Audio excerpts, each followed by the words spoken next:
Hello friends, എല്ലാവർക്കും മഹാലക്ഷ്മി സീരിയലിൻ്റെ ഇന്നത്തെ എപ്പിസോഡിൻ്റെ റിവ്യൂയിലേക്ക് സ്വാഗതം. അങ്ങനെ അമ്പലത്തിൽ നിന്ന് മഹാലക്ഷ്മിക്കൊപ്പം കണ്ണനും വരുന്നത് കണ്ട് ദുർഗയ്ക്കും കരുണയ്ക്കും ചില സംശയങ്ങളൊക്കെ തോന്നുന്നുണ്ടെങ്കിലും കണ്ണേട്ടൻ അനന്തുവേട്ടൻ്റെ വീട്ടിലായിരുന്നു എന്ന് പറയുന്നുണ്ട് മഹി. തുടർന്ന് സ്വസ്ഥമായിട്ട് ഒന്ന് പ്രാർത്ഥിക്കാൻ വേണ്ടിയിട്ടാണ് എൻ്റെ അച്ഛനും മുത്തശ്ശിയും ഒറ്റപ്പെട്ട അയ്യപ്പ ക്ഷേത്രത്തിലേക്ക് പോയത്. നീ എന്തിനാ ഇന്ന് തന്നെ അവിടേക്ക് പോയത് എന്ന് കരുണ ചോദിക്കുമ്പോൾ, അങ്ങനെ അമ്പലം നിൻ്റെ അച്ഛൻ്റെയും മുത്തശ്ശിയുടെയും തറവാട്ട് സ്വത്തൊന്നും അല്ലല്ലോ, അവിടെ ആർക്ക് വേണമെങ്കിലും പോകാം എന്ന് പറഞ്ഞുകൊണ്ട് നല്ല മറുപടി കൊടുത്ത് കരുണയുടെ വായടപ്പിക്കുന്നുണ്ട് മഹി. പിന്നീട് മുറിയിലെത്തിയതിന് ശേഷം കണ്ണൻ അന്ന് നടന്ന ആക്സിഡൻറ്റിനെ കുറിച്ചുള്ള സംശയങ്ങൾ മഹിയോട് പറയുന്നുണ്ട്. അതായത് ഏതെങ്കിലും ലോറി ഡ്രൈവറെ വാടകയ്ക്കെടുത്ത് അമ്മാവനാണോ ഈ ആക്സിഡൻറ്റിന് പിന്നിൽ പ്രവർത്തിച്ചത് എന്നെനിക്ക് സംശയമുണ്ട് എന്ന് കണ്ണൻ പറയുന്നത് കേട്ട് ഞെട്ടുന്നുണ്ട് കേട്ടോ മഹി.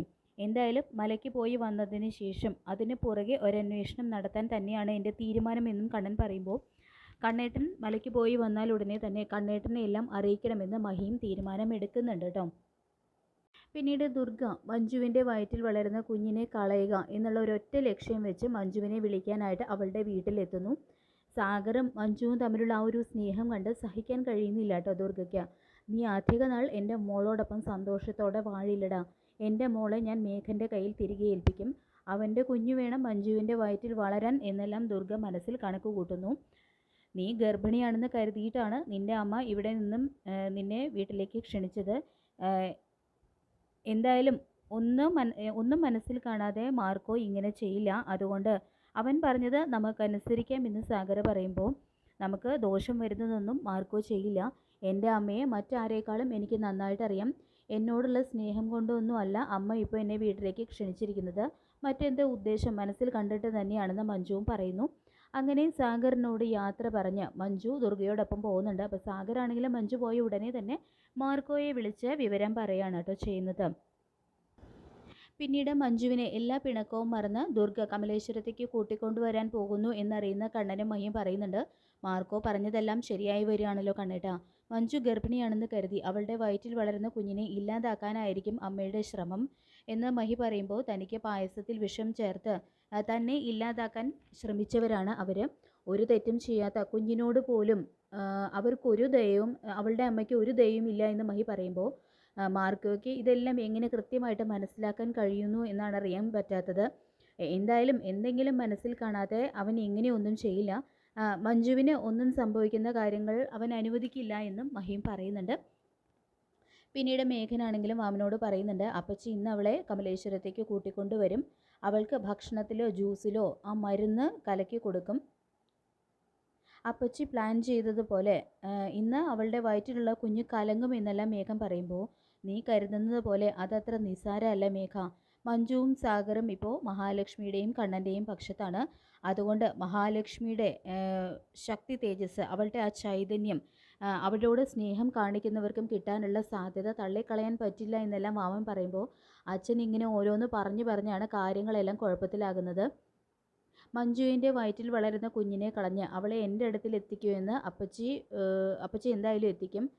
കാരണം അപ്പച്ചിയുടെ മരുമകനായിട്ട് അപ്പച്ചിക്ക് എന്നെ അല്ലാതെ മറ്റാരെയും കാണാൻ കഴിയില്ല എന്ന് മേഘൻ പറയുന്നുണ്ട് കേട്ടോ. അപ്പോൾ ഇതൊക്കെ നടന്നാൽ കൊള്ളാമെന്ന് വാമനും പറയുന്നുണ്ട് മേഘനോട്.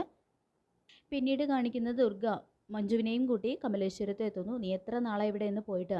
നിന്നോട് എനിക്ക് ദേഷ്യം ഉണ്ടായിരുന്നു, പക്ഷെ അതിനിരട്ടി വിഷമായിരുന്നു മോളെ. പക്ഷെ നീ ഒരമ്മയാകാൻ പോകുന്നു എന്നറിഞ്ഞ നിമിഷം മുതൽ എൻ്റെ മനസ്സിലെ ദേഷ്യവും വെറുപ്പും എല്ലാം ഇല്ലാതായെന്ന് പറഞ്ഞുകൊണ്ട് ദുർഗ മഞ്ജുവിനെയും കൂട്ടി അകത്തേക്ക് പോകുന്നു. അപ്പോൾ കരുണ അവിടെ ഉണ്ട് കേട്ടോ. അപ്പോൾ കരുണയോട് വലിയ അടുപ്പമൊന്നും മഞ്ജു കാണിക്കുന്നില്ല. ഇതേ സമയം മഹി താഴേക്ക് വരുന്നുണ്ട്. അപ്പോൾ മഹിയെ കാണുന്നതും മഹിയുടെ അടുത്തേക്ക് ഓടി ചെല്ലുന്നുണ്ട് കേട്ടോ മഞ്ജു. തുടർന്ന് മഹി മഞ്ജുവിനെ കെട്ടിപ്പിടിക്കുന്നുണ്ട്. അപ്പോൾ അവരുടെ സ്നേഹമൊന്നും കണ്ട് കരുണയ്ക്കും ദുർഗയ്ക്കാണെങ്കിൽ ദേഷ്യവും അസൂയയും പകയും സഹിക്കാൻ കഴിയുന്നില്ല. തുടർന്ന് മഹി പറയുന്നുണ്ട്, കണ്ണേട്ടൻ മുകളിലുണ്ട്, നിന്നെ കാണാനായിട്ട് കാത്തിരിക്കുകയാണ്, നീ വാ മഞ്ജു എന്ന് പറഞ്ഞുകൊണ്ട് മഹി മഞ്ജുവിനെയും കൂട്ടി മുകളിലേക്ക് പോകുന്നു. അങ്ങനെ അവർ പോയതിന് ശേഷം ഏട്ടത്തിയും ഇപ്പോൾ അവളെ സ്നേഹിക്കുകയാണല്ലോ എന്ന് പറയുമ്പോൾ, എന്ന് ദുർഗ പറയുമ്പോൾ, അവനിപ്പോൾ സന്തോഷമായി കാണും ആ സാഗറിന്. അവനാണല്ലോ ഇപ്പോൾ ശരിക്കും ലോട്ടറി അടിച്ചിരിക്കുന്നത്. മഞ്ജുവിൻ്റെ സ്വത്ത് മുഴുവൻ അവനല്ലേ കിട്ടാൻ പോകുന്നത് എന്നെല്ലാം കരുണ പറയുമ്പോൾ, അതൊരിക്കലും നടക്കില്ല മോളെ. അവൻ്റെ കുഞ്ഞ് അതുകൊണ്ട് തന്നെയാണ് അവൻ്റെ കുഞ്ഞ് അവളുടെ വയറ്റിൽ വേണ്ടെന്ന് ഞാൻ അങ്ങ് ഉറപ്പിച്ചതെന്നും ദുർഗ പറയുന്നുണ്ട് കേട്ടോ കരുണയോട്. പിന്നീട് മഞ്ജുവിനോടായിട്ട് കണ്ണനും മഹിയും പറയുന്നുണ്ട്, നീ ഗർഭിണിയാണെന്ന് കരുതിയിട്ടാണ് നിന്റെ അമ്മ നിന്നെ ഇങ്ങോട്ട് ക്ഷണിച്ചത്. മാർക്കോ പറഞ്ഞതുപോലെയാണ് മോളെ കാര്യങ്ങളൊക്കെ വരുന്നത്. നിന്റെ വയറ്റിൽ വളരുന്ന കുഞ്ഞിനെ ഇല്ലാതാക്കാനായിരിക്കും നിന്റെ അമ്മയുടെ ശ്രമം എന്ന് പറയുമ്പോൾ, അതെനിക്കറിയാം ഏട്ടത്തി. എൻ്റെ അമ്മയെക്കുറിച്ച് എനിക്ക് നന്നായിട്ട് അറിയാം. ഞാനും കുറേ കാലം അവരോടൊപ്പം ആയിരുന്നല്ലോ. മാർക്കോ സാഗറേട്ടനോട് എല്ലാം പറഞ്ഞിട്ടുണ്ടെന്ന് പറയുന്നുണ്ട് കേട്ടോ മഞ്ജു. എന്തായാലും അവരുടെ ഈ ചതി നമ്മൾ പൊളിക്കണം. ഇനി ഒരിക്കൽ കൂടി ഇങ്ങനെ ഒരു ചതി അവരാരോടും ചെയ്യാൻ പാടില്ല എന്ന് കണ്ണനും മഹാലക്ഷ്മിയും പറയുന്നുണ്ട് കേട്ടോ. ഇതിനുള്ള ശിക്ഷ അവർക്ക് കിട്ടണമെന്നും അവർ 3 പേരും തീരുമാനിക്കുന്നുണ്ട്. എന്തായാലും മഞ്ജുവിന് മരുന്ന് കലക്കി കൊടുത്ത് അവളുടെ വയറ്റിൽ വളരുന്ന കുഞ്ഞിനെ ഇല്ലാതാക്കാൻ നോക്കിയ ദുർഗയുടെ ഞെട്ടിക്കുന്ന ക്രൂരത കണ്ണനും മഹാലക്ഷ്മിയും ചേർന്ന് പൊളിച്ചെടുക്കുന്നുണ്ട് കേട്ടോ. അങ്ങനെ ദുർഗയ്ക്ക് അവരൊരിക്കലും പ്രതീക്ഷിക്കാത്ത ഞെട്ടിക്കുന്ന ഒരു തിരിച്ചടി തന്നെയാണ് കണ്ണനും മഹിയും ചേർന്ന് കൊടുക്കുന്നത്. അപ്പം നമുക്ക് കാത്തിരിക്കാം മഹാലക്ഷ്മി സീരിയലിൻ്റെ ഇന്നത്തെ ലേറ്റസ്റ്റ് എപ്പിസോഡിനായിട്ട്. ഈ റിവ്യൂ ഇഷ്ടപ്പെട്ടെങ്കിൽ ലൈക്ക് ചെയ്യുക, ചാനൽ കൂടി ഒന്ന് സബ്സ്ക്രൈബ് ചെയ്ത് സപ്പോർട്ട് ചെയ്യുക. താങ്ക്